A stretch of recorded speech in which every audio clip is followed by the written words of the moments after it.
Sometimes people say, I don't have any ego. Even I used to say, I don't have any ego. It's as if ego is a bad thing. And do I know what ego is? How can I myself say that I don't have an ego? Ego is identity with my body and mind. Ego is how I identify myself as body and mind. Almost everyone who has a body has some ego.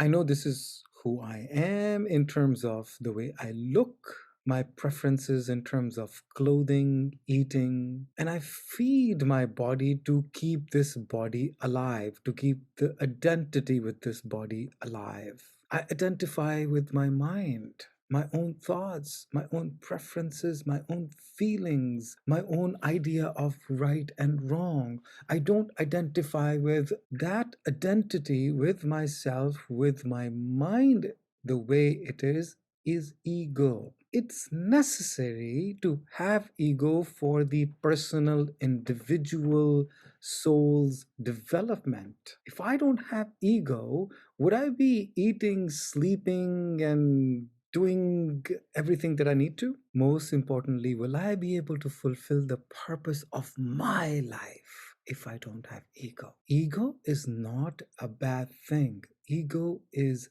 necessary, but ego cannot be everything. My body, my mind, and the way I think of myself as this limited self cannot be everything about me. Life is way beyond, much more interesting, much more expansive, much more richer than how I have identified myself as self.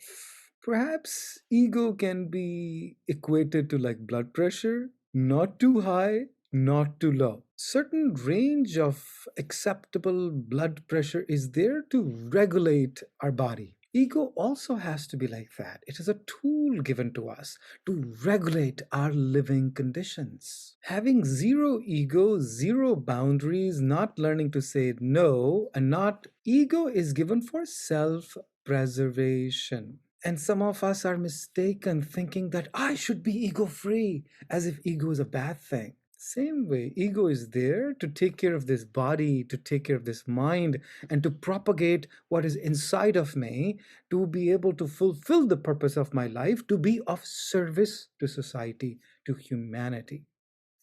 I love me.